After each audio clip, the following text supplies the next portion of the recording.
It's time for this week's episode of Brandon Sports Talk, featuring in-depth interviews from those who are trending in the world of athletics. And now, here's the host of Brandon Sports Talk, Brandon Pate.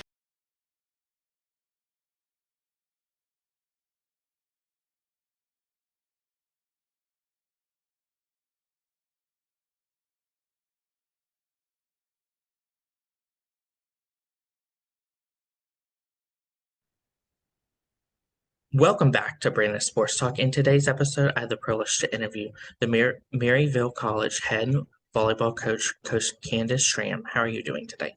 I'm great. Thank you, Brandon. Can you talk about how you knew that you wanted to get started in coaching in college volleyball? Absolutely. I always knew that I wanted to work with the eight people from the ages of probably 18 to 25. I wasn't sure in what venue, just happened to stay in sports, and I would say it found me more than I found it. What was it like going to Maryville College and playing collegiate volleyball? It was a dream come true. I came from Florida and I was a three-sport athlete, and really softball was my top sport, and elected to come to a smaller school, and ended up playing three sports and really fell in love with the game of volleyball. What was that like being a three-sport athlete in college? But it was tough. I don't think people could do it today, but 30 years ago, it was a lot of people were dual athletes, but having the opportunity to play three different sports in college was absolutely amazing. What was your time like balancing being a softball athlete, a volleyball athlete, and another athlete? A lot of time management. It You have to be driven and you have to have great scheduling opportunities, and knowing that when you focus on one area, something else is probably going to miss out, but you just have to be driven, and I am absolutely a driven individual. What were some of your biggest playing accomplishments? Playing accomplishments feels like so long ago, but I was fortunate enough to go to the national tournament 2 of my 4 years, and conference championships in volleyball all 4 years. And then softball, I made it to several championships. And then my third sport was tennis. And tennis was probably more my fun sport. I can't say I was as successful on the tennis court, but it was fun to compete.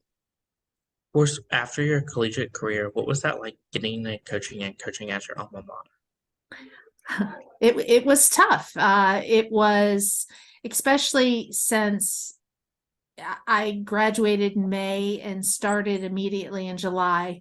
So knowing that I was coaching peers, it was tough on them as well as tough on me, but it was an experience I wouldn't trade for anything. What was that transition like? As you said, you graduated in May, and then in July, you became the head coach for the volleyball program. The transition, it I would say probably the first 5 to 8 years was really tough, because there were people, it's kind of that line between coach, friend, peer. People you recruit were my age or a year or two, give or take, older, younger, and it just you had to be very deliberate in your communication, and there were a lot of opportunities for all of us to grow, but it was tough. Of course, being a young coach, what was that feeling like getting announced to become the head coach for your alma mater? Honestly, a little scary. Um, I think the fact that I was representing a school that I had just loved, it was a little more pressure, because fear of failure. It was the need to do well. I feel like was pronounced because I was a little more invested. What was that like, obviously balancing being a head volleyball coach and the athletic director when you first got started? Luckily in my career, I worked my way into being an athletic director. I started as an assistant and then an associate and then the athletic director. So that transition transpired over probably 20 something years. I'm very thankful for the NCAA and the other different organizations that help train people, specifically women. Uh, I would say yes, time management and balance is crucial, but always being one of the first, right? The first female, the first in the conference, the all of those things just adds another layer to the mix. But I absolutely am thankful I did it. I am equally thankful right now that I only have one hat to focus on instead of two. But it was a crazy ride for sure. Of course, during that time as the athletic director, what was that like overseeing all the programs from the college? It was exciting. It really was. I'm very thankful to the college for believing in me and giving me the chance to be creative and be strategic and instrumental in the planning of adding new sports and all our different initiatives. It was very, very exciting. It's I love planning and I love forecasting and it was exciting to be a part of that. Of course, during your time as the athletic director, what were some of your accomplishments on the athletic director side? Oh, I would say adding facilities, upgrades. We started our men's and women's golf program. Uh, of course, the many championships and presenting championship rings. It's just so exciting. Raising banners, but there's nothing more exciting than graduation day. Seeing someone that you saw come in as a young freshman and as a head coach, you have, probably three or four a year. This meant now I had 80 to 100 in a year, and that was real exciting. Probably the best day. What have you built on the culture for Maryville College? The culture, I think it's real important when you talk about culture, you have to take into consideration that it's not your culture. Our job is to allow the people you surround yourself to really define that culture. In our athletic department, it was hiring people that were passionate and giving them the tools to do what they love to do, and giving them the freedom to really run with it. So I would say the culture of excellence, the culture of encouraging the student athlete to be successful, the balance of health, welfare, all of that was a big initiative while I was the AD and still is. And those are things I'm proud of. The culture on the court, we talk about it every day as a program, and it's not my program, it's our program, and it's our culture and what they are proud of and what traditions and what they're going to stand for. So I think it's real important to really promote that it's the whole group. Of course, what does a typical game day look like for you as a head coach for the volleyball program versus for your players? I thought a lot about that question, and I would say as a coach, it's leading up to the pressure is leading up to that day. A game day is, of course, the setting the court up, but making sure that the plans have the right nutrition for them to be, fed appropriately at the right time. If it's a home game or on the road, it's going over the schedule in every detail just to make sure we're firing on all cylinders. But it's also, did we do the right prep the 3-4 days prior? Did we go over the right game plan? All of that has been taken into account. So game day is kind of that the curtain comes up and are you ready? I always say, right, warm-ups, it's that sigh of relief, and it's like, okay, let's see what they can do. And it's at that point I'm less stressed. For a player, it's probably the reverse. Warm-ups is, that morning, everybody's anxious to get started, and as soon as the first rally or so, everybody's just eager to compete. So Who are some of the teams that you face each week in your conference? we have a fairly new conference. We were in one of the largest conferences a few years ago, and then it split. So some of our big schools that we play against, close would be Berea and Covenant, and then Huntington, and then the other schools in our conference include LaGrange and schools in the Georgia, Kentucky, Alabama region. Of course, what is that home game atmosphere like when those teams come to your home to play? I love our home facility. Something a lot of people don't know is the very first Final Four in Division III for the NCAA was held on our floor in 1981. And it's just a phenomenal facility to play in. It holds, if we take out one side of the bleacher to it's really a very exciting, electric experience. Well attended. I think our fans love the sport. It's exciting. It's an exciting venue. As a head coach, what has it been like obviously guiding your team to the Final Four and to the NCAA tournament? Well, unfortunately, we have not played in the Final Four. We hosted the Final Four, but I have taken many teams to the national tournament into the brackets. And when they call it the show, they're not kidding. It just is probably one of the most exciting experiences. You work so hard to get into postseason, and so much. It's not the best teams that make it. It's the healthiest, the luckiest, the teams that can perform at that moment. But knowing that you are in a field of people, that are on that run, it's there's just no feeling like it. It's pretty exciting. In 2006, what was that feeling like for you as a head coach getting inducted into the Hall of Fame? The Hall of Fame, it's any type of accolade, but when you're being recognized by your alma mater for what you did as an athlete, but even more what you were doing as a coach and administrator, it's probably one of the most humbling experiences. I am not one that really likes a lot of attention. I like to give attention, but it was a day that was just it was just a humbling experience. I was very honored to be recognized.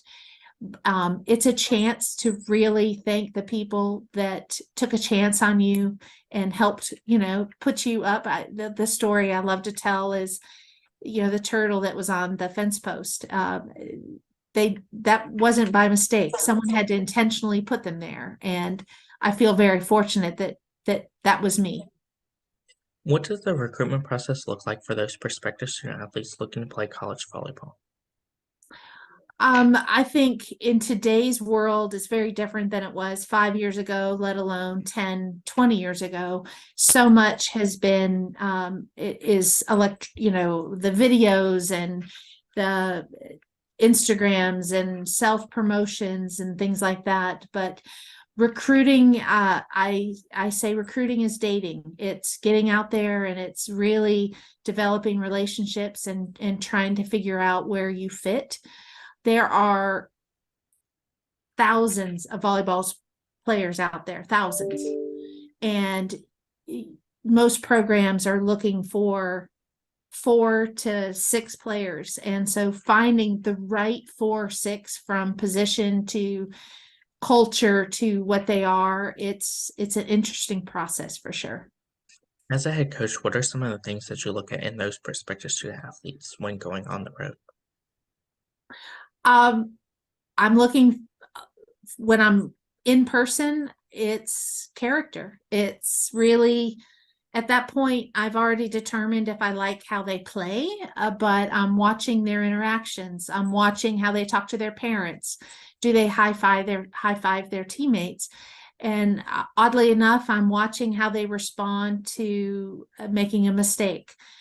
Our game, like others, it's a game of mistakes. It's how quickly can you respond to making an error and not being afraid to make a mistake and not making the same mistake twice. So I'm when I'm in person, that's what I'm looking at is what kind of character are they?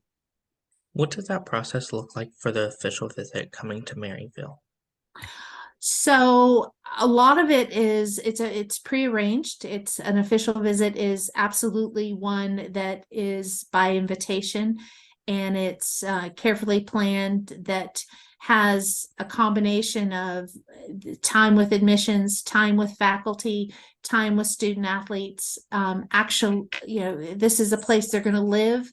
Volleyball is just a portion of their experience, so letting them get a taste of the community and the whole campus it's very important that it involves all of those pieces.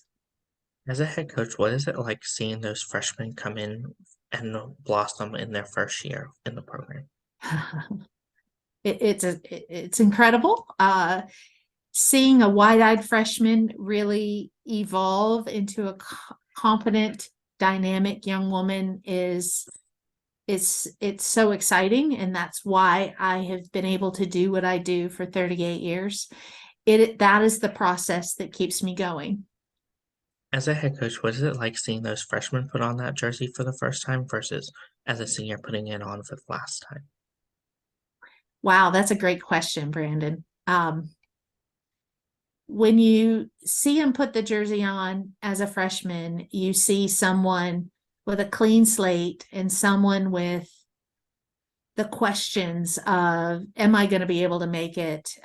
Look at me. Oh my gosh. And a little more fear of, am I going to, and fill in the blank. Am I choosing the right major? Am I going to miss my first serve? There's that. And when you see a senior put the jersey on for the last time, you see so much emotion.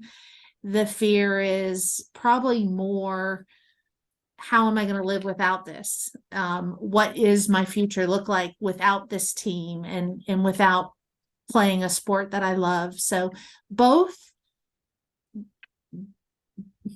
are filled with excitement and excitement for the future, but probably both have a lot of, you can see the fear in their eyes of a different set of circumstances. As a head coach, what is it like seeing your players go on after playing collegiately and going into the professional field, whether it's in the corporate world or even playing professional volleyball? You know that you have done something right when you can see how they have taken the skill sets that they have learned on a court, from conflict management to pushing through adversity, and you see them translate that into their professional lives. That's what we do, and that's super, super exciting when you see them make a VP, right? They've gone from an entry position to they have just been reaching a different level. Or probably one of the more exciting is when I see some of my athletes becoming college coaches or club coaches, and they're staying in the sport and they are giving back what was given to them. That's an honor. It really is. Looking back on your career as a head coach, what would you tell your younger self that just became a head coach for the first time? It's important to focus. The saying, how do you eat an elephant? It's important to look bite by bite. We get so excited about focusing on where we want to go and what we want to achieve. I would, if I could talk to my current self, I would say, enjoy the ride, enjoy the journey, invest in today, and don't get swept up into forecasting what you want to accomplish years from now.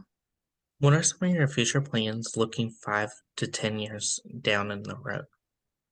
Future plans. I want to keep making an impact on these young women. I really want to continue putting a product, a program out there that they can be proud of. I love taking my teams overseas and playing, sharing my love for travel and the sport. I want to continue traveling, but really just searching for the right kids that can help us just being the best we can be. As a coach, what has it been like obviously getting to play overseas and bringing your teams overseas to play? And what is that feeling like getting to see them obviously do that when sometimes, a lot of times, they don't go that far overseas? Um, the whole process from helping them get a passport to that first very long, very long plane ride to seeing them walk on foreign soil, to warming up with someone that speaks another language, and them really learning that shared vocabulary of our game it's cool. It's really cool. Some of them fall in love with traveling and much that they can't wait to go back, and others go, okay, did that. I'm going to focus on visiting the United States and not necessarily going over the pond. But I would say 99% absolutely love that experience and can't wait to go somewhere else. The NCAA allows us to go every 4 years, and it is that first year identifying a couple different places to each year, refining it to finding one location, to saying, okay, let's learn about that culture, let's learn about the language. It's just a really cool process. What advice would you give those high school volleyball players looking to go from being high school volleyball players to college volleyball? I would like every young woman who has aspirations to play to know that there's a program out there for them. They just have to look for the right fit. The other side is I would want them to hear that to expect it to be hard. They need to know it's not easy, and they have to be ready to really work for their dream and know that it's one of the most exciting things they'll do, but it's not easy. What advice would you give those freshmen entering their first year of collegiate volleyball? I would, what I tell them every year is to listen more than talk, really learn from their teammates, ask lots of questions, and be coachable. Really be a sponge and be coachable and believe that they have something to contribute. What advice would you give those players looking to play professionally, whether it's athletes unlimited overseas or even represent Team USA and Canada in the Olympics? I would say probably the same. Believe in themselves. I think it's important that we all have a dream, regardless of what it is, and we surround ourselves with people that are going to help us achieve that.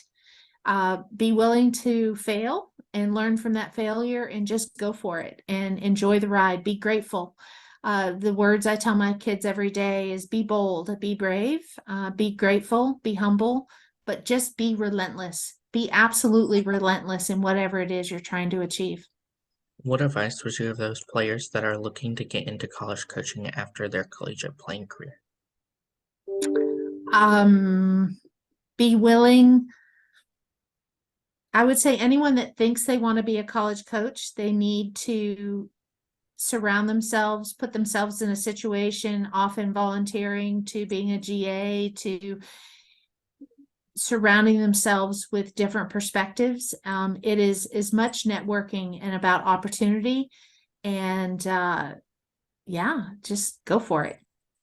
What advice would you give those assistant coaches looking to make that jump to become head coaches of a program? I think Oh gosh, I think it's real important that people don't assume the natural progression is if I'm an assistant, I have to be a head coach. I think some of the very, very best assistant coaches are those that are excited about being an assistant coach, and it's not just a stepping stone. When it's time to become a head coach, I think they know it. They've done the work. They've grown. They're ready to make some of those decisions on themselves. It's not about are they mature enough or grown enough, but it's really about being in the right environment where they want to contribute and be heard. And I think a lot of assistants can do that as assistants. You don't have to be a head coach in order to do that. I think it's real exciting when you see an assistant be a head coach. I think someone that's been in it as long as I have, the interesting part is when that aha moment when they realize that, oh, it really isn't as easy as I thought it was going to be. That transition is actually pretty hard. So the other advice is surround yourself with mentors that you can talk to. It's lonely at the top, and sometimes you don't really know that there's someone there that you can just, talk to. You don't have to recreate the wheel, ask people how to do things and then make it your own. What advice would you give those future head coaches looking to build their own program and build their own legacy?